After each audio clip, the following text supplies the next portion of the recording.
My actual question is, if the Brewers win the Central and keep the 3rd seed and the Cubs ended up as the 6th seed, how annoying would an opening playoff series against the Cubs be? And would Cubs fans do their thing and basically render the Brewers' home field advantage worthless? Ryan, this sounds like your worst nightmare when it comes to your playoff tickets. Well, okay, so here's the thing. It wouldn't render it worthless. There are obviously going to be a lot of Cubs fans. There are a lot of Cubs fans wherever they play in the playoffs throughout history always. Like, it doesn't even need to be Milwaukee. Well. Yeah, they have a national fan base because of the WGN thing. And also, it's a massive city with people who've moved all over the country. So, yeah, it's definitely a thing that way.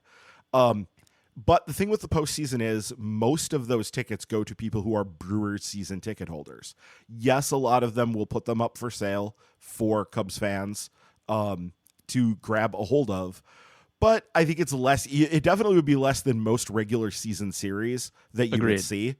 I mean, we haven't actually seen this yet, so it has not come to pass that the Brewers have played the Cubs in the postseason yet. I suppose it's kind of inevitable, especially with the expanded playoff thing that we have now, that at some point this is going to happen. And yes, it will be annoying because it's always annoying and it sucks. So, but I think it'd be less than basically any regular season game you can think of, just because of the way postseason tickets are distributed, that they tend to go first to season ticket holders. Paul, how annoying would that first round series be? It would be really annoying, yes. And it's the Cubs fans do travel well. Most of the time, that's fine. And going to games at Wrigley is fine. But we do get the most annoying Cubs fans at Miller Park. We get the North Shore people, the non-city people, who are just kind of looking for trouble and don't want to go into the actual city for the team they root for. It's all very obnoxious. I wrote a piece for Baseball Prospectus Milwaukee on it for a very long time ago that you should go read, called Cubs Fans Are... I forgot what I titled my insult. Whatever. You can find it if you want. But yeah, like, it's better if we play a team that we're less connected to, where we can just fill it up and dominate, and they're annoying to have around, and there's fights and stuff, and it's not as pleasant an environment. So yeah, it's bad, but it'll happen at some point, and we'll get through it. Yeah, and the thing too is that you really, just more than anything, you want to stick it to Bleacher Nation.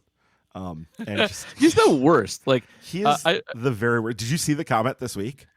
No, like the horseshoe up here, the horseshoe up the Brewers' asses. Yes. Yeah. That comment, which he's, yeah, it's very but he's very old school meathead. Like, that's the thing. And I don't think it's shtick. I think he legitimately is very old school meathead. And so, everything bad that happens to the Cubs is unfair, and it's bad refereeing, and the MLB's against them, and everything good that happens to their opponents is pure luck, and they didn't, that's how he is. So yeah, he's very obnoxious. Don't follow Al. He's not a good follow. Or no, that's Brett. It is? Bleacher Nation is Brett. Al is Bleed Clubby Blue. Yeah. Al is Bleed Clubby Blue. Okay, sorry. Yeah. Well, whatever. They both suck. But yes, Bleacher Nation was awful this week. Just terrible. Al is maybe more like the old school meathead. You're right. I was thinking of Al, so I retract kind of all that, but not all of it. Well, yeah, but there's some of it. But no, I mean, the funny part was I was looking at it and I'm like, well, yeah, if you were playing, if you were going up against the Brewers and you looked at a team that was at the time they were 146 and 91 in one-run games over the last 6 years, but now it's 148 and 91 in one-run games. Yeah, you would probably have a complex about it too, because it probably, the Brewers are every single year since 2018, and actually it does go back to 17 as well. They've been at least a few games over 500 in one-run games. Yep. And most years it's like this year where it's they're 27 and 11, where it's just some utterly ridiculous number. Yeah, I think that part of I am kind of annoyed by it though, because I think if you were like a medium smart baseball fan and you made that complaint, I'd kind of be like, oh, I see your problem. It's the one-run game regression to the mean thing. Here's the thing. We're actually good at it because our manager's outstanding and we have this bullpen thing. And, it's demonstrable over a large sample size that we're actually good at this. And it's not just luck, even though it's luck for pretty much everybody else.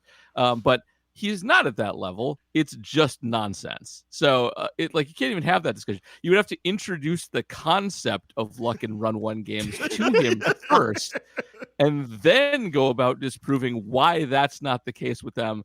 And that's a leap too far for me. It's too annoying. I gotta just tune that out. Yeah. And then it turns into, even if you were explaining that, it just turns into, well, the Brewers are cheaters and they cheat at home, so that's why they're so good. That too. I didn't even see what you're talking about there. That thing came up, but whoo boy, because they were very much on the Christian Yelich is cheating by looking into the outfield. Yeah, looking away at you, Darvish. Darvish. Yeah. Right. It was very much that thing. So yeah, it's good to have the Cubs relevant again in the first time in a while, because we haven't had to worry about any of this garbage because they were just irrelevant.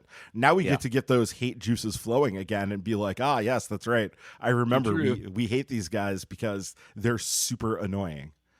There are good Cubs follows, but they don't tweet as much as the bad ones do. It's hard to understand, so hard to understand. Fair weather, fair weather.